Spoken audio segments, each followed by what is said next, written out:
Comienzo de la semana y que tiene que ver con la vejez y el maltrato, el abuso a la vejez que se ha desarrollado históricamente, pero este contexto que nos ha transformado a todos y a todas desde diferentes puntos de vista también los tiene a ellos como eje. Y hay numerosos organismos e instituciones, el PEAM, el Espacio ILIA, por ejemplo, en nuestra ciudad, que han brindado talleres de asistencia. ¿Cómo ayudar a manejar, por ejemplo, las tecnologías, sin las cuales es prácticamente imposible mantener relaciones hoy en día, ¿no? Y en este marco, digamos, porque el lunes fue el día de la toma de conciencia sobre el maltrato en la vejez, que es una problemática muchas veces invisible, porque muchas veces hablamos de la violencia, por ejemplo, contra las mujeres, contra los niños, pero de la vejez es un tema que suele estar como más invisibilizado. Por eso es importante ocuparnos también de este tema. Estamos en contacto con una investigadora especialista en derecho a la vejez como Isolina Dabove. Hola Isolina, buen día y gracias por atendernos. Buen día. Buenos días para ustedes, muchas gracias por este espacio y efectivamente coincido en la introducción que han hecho al tema, ¿no? Una de las causas por las cuales la violencia hacia las personas mayores está tan esparcida en nuestra comunidad es precisamente su invisibilización. No hay tanta conciencia social acerca de este flagelo que en el mundo abarca entre el 4 y el 6% de la población de personas mayores, aunque estos datos son relativos justamente por las dificultades que tienen las personas mayores de acceder a los mecanismos de denuncia. Isolina, en este contexto se dan como muchísimas situaciones, más allá del manejo de las tecnologías, incluso en la articulación de vocablos, de denominaciones. Hay muchas cosas para saber, para desprejuiciar. Hay cosas que traemos con un bagaje cultural incorporado si ni siquiera nos permitimos cuestionarnos. ¿Cuáles son las principales conclusiones o los ejes de la investigación que, por ejemplo, ustedes están llevando adelante en CONICET hoy? Sí, la violencia tiene múltiples dimensiones de desarrollo. Un nivel importante en donde aparece este flagelo es justamente el lingüístico, la manera en que nos comunicamos y nombramos a la vejez. Específicamente los medios de comunicación, no ustedes, pero en todo el mundo, se caracteriza por utilizar un lenguaje infantilizado, un lenguaje incluso de minusvaloración respecto de las personas mayores, cada vez que se refieren a ellas como abuelitos, abuelos, o con eufemismos como incluso la expresión tercera edad, que en el campo de la gerontología y las propias personas mayores no les gusta utilizar justamente porque no dicen nada, son expresiones vacías. Entonces, en el marco de una cultura viejista o edadista, es decir, que discrimina de manera acrítica a las personas por ser viejas, un indicador fundamental para evaluar esto es precisamente el lenguaje de la comunicación. Luego, la violencia también se va desarrollando en otros ámbitos y con distintas intensidades. Las situaciones de violencia comienzan por hechos de discriminación, es decir, de minusvaloración, de exclusión, de silenciamiento de las personas mayores en cuanto a temas que son autorreferentes. Por ejemplo, las decisiones en torno al autocuidado, las decisiones en torno al respeto del propio cuerpo, en torno a sus preferencias, incluso al manejo de su patrimonio. Entonces, aquí la violencia, diríamos, comienza con pequeños hechos de discriminación que cuando se acrecientan en intensidad y en la masividad, ¿no es cierto?, en el desarrollo de la población, se generaliza, entonces da lugar a abusos, a destratos, abusos, y que pueden llegar a hechos de lesiones físicas, psíquicas y también hasta violaciones y homicidios. Lamentablemente en esta pandemia hemos podido registrar a través de los medios de comunicación, también hay que decirlo, algunos hechos de violencia extrema, incluso casos de violaciones de mujeres mayores que han llegado al homicidio, ¿no? Bueno, estos hechos deben ser revisados, deben ser no solo denunciados, sino analizados por los medios de comunicación a fin de hablar, ¿no? Digamos, erradicar esta práctica y reflexionar en torno a los motivos que la provocan, que en general coinciden con, reitero, esta lectura viejista o edadista hacia las personas mayores. Es decir, ¿el viejismo qué es? Es el desprecio de una persona por ser vieja, porque asociamos de una manera falsa vejez con inutilidad, con pasividad, con costo social, con fealdad, con falta de atractivos. Vemos en una persona mayor a alguien feo, a alguien que tiene mal olor, etcétera. Y, por supuesto, todo eso contribuye a considerar al otro nada, y entonces, digamos, se va generando esta cultura de sometimiento de esa persona mayor, en un razonamiento equivocado, ¿no?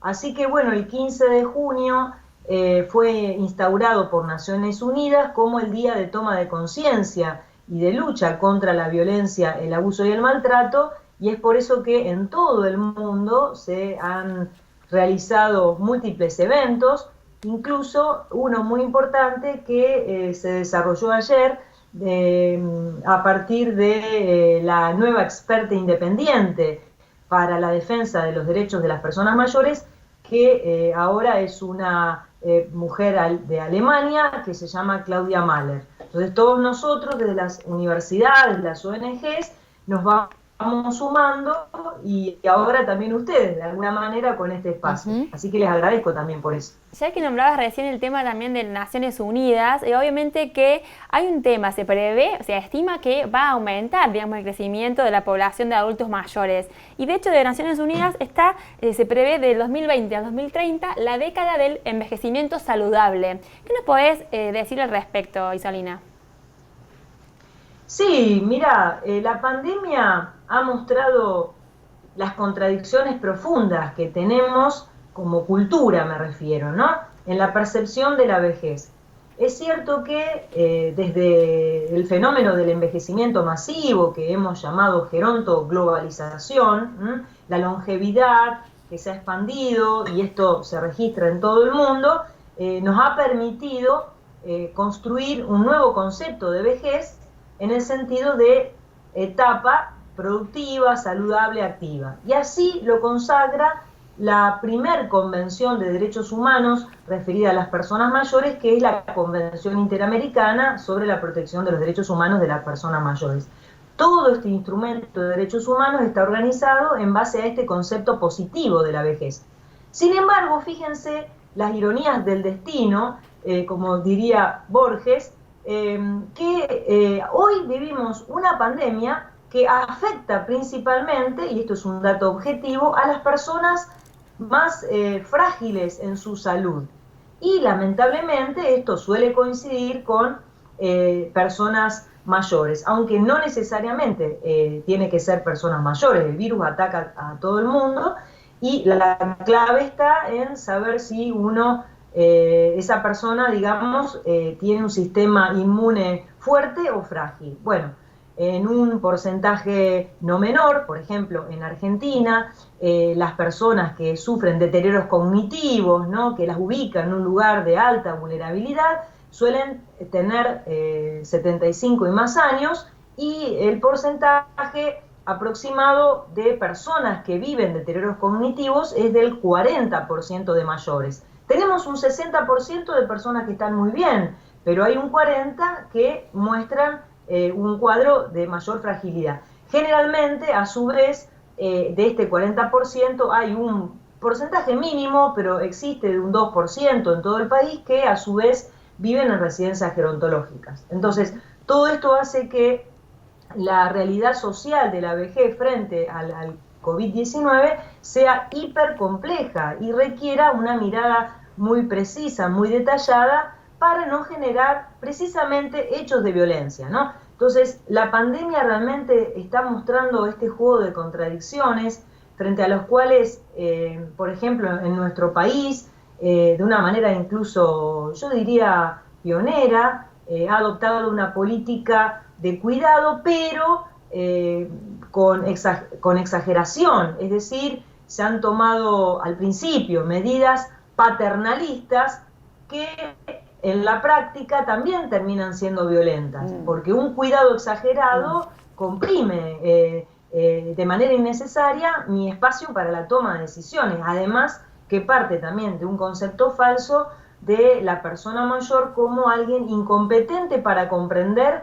la realidad. Miren, incluso en situaciones de Alzheimer, digamos, avanzado, hay resquicios en la capacidad de comprensión de esa persona, que de alguna manera le va a ir mostrando o va, digamos, poder ir registrando la gravedad del asunto. Por supuesto que hay que entender muchísimo en relación a este proceso, ¿no?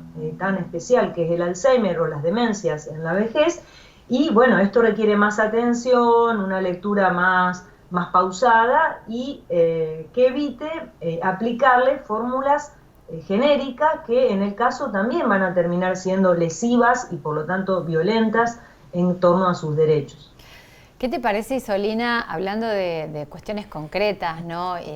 Esa herramienta a la que han recurrido muchos geriátricos, muchas residencias, del abrazo, del nylon, de los brazos extensivos, de los guantes para dar abrazo, y que se ha vendido, en esto se ha vendido como noticia, como algo atractivo, pero la verdad que no deja de ser algo frío, algo distante, algo... Bueno, ¿cuál es tu visión al respecto de eso? Porque se sabe, ¿no?, de la necesidad del contacto para cualquier ser humano, fundamentalmente aquel que está más desprotegido o alejado de su núcleo familiar, incluso muy solo. Pero, ¿qué te parece de esa herramienta? ¿Sirve, suma, no?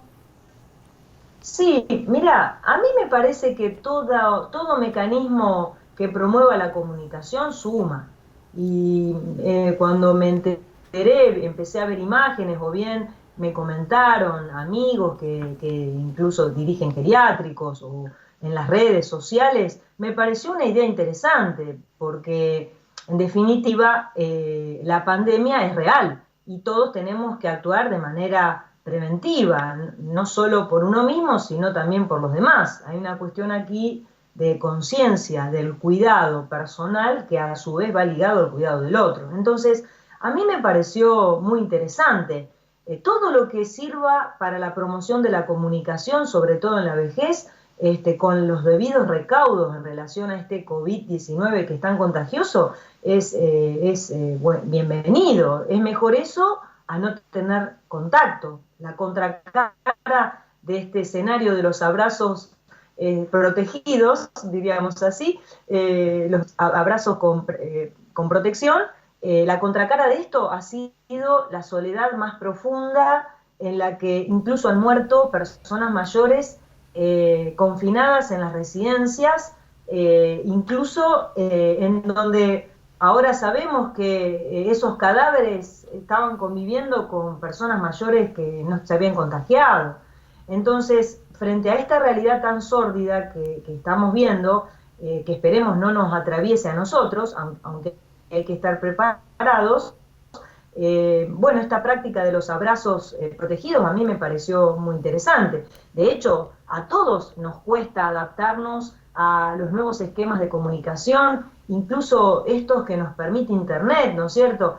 Y bueno, obviamente las personas mayores no son ajenas a esta realidad, no deben ser ajenas. Y por lo tanto, digamos, es importante también que todas las personas mayores muestren una flexibilidad, muestren lo que pueden hacer, que es adaptarse a esta realidad. A mí no me cabe duda de la competencia y las facultades de aprendizaje de las personas mayores en todos los contextos, reitero, incluso en contextos de deterioro cognitivo, porque el ser humano está preparado para adaptarse al medio a fin de poder seguir vivo, ¿no?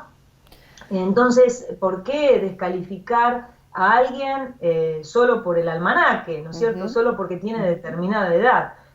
Así que yo lo veo bien, al igual que la promoción de cursos o de programas de capacitación para la inclusión digital. Claro. Donde realmente también hay una barrera, como ustedes lo marcaron, es en esto.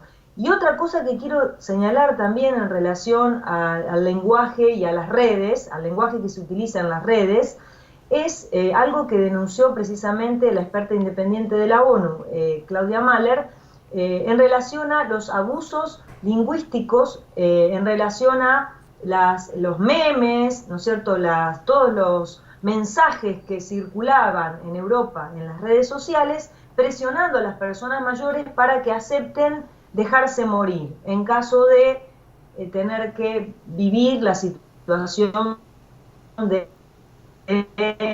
necesitar un respirador. O sea, hubo una presión social a través de las redes digitales, de Instagram, o sea, todas las que conocemos, digamos, generando una conciencia colectiva de que esa persona mayor es una carga, es un costo, y entonces esa persona mayor debía convencerse de que lo mejor que podía hacer era autoexcluirse, para decirlo de una manera muy suave. Bueno, ¿no es cierto? menos mal, por suerte, Casi existe el 15 de junio como una excusa, nuevamente, ¿no? De redoblar los esfuerzos en hablar del tema, en denunciar, en concientizar y fundamentalmente educar, porque, digo, las generaciones que nos acompañan, que vienen creciendo, si incorporan la vejez, no como una carga justamente, sino al contrario, como históricamente fueron considerados nuestros adultos mayores sabios. Exacto, ¿no? pensaba lo mismo. Bueno, va a ser distinto. Isolina, te agradecemos muchísimo el contacto con Punta la M.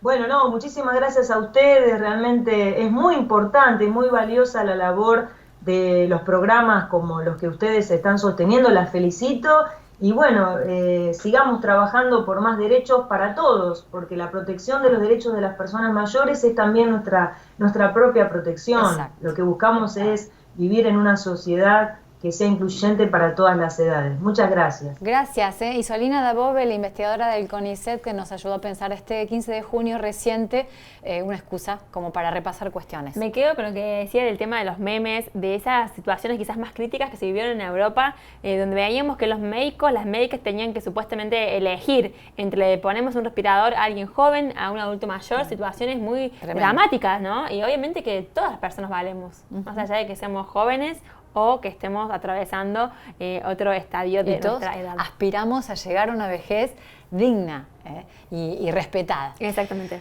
Vamos a hacer una pausa, Magui. Dale. Ya venimos.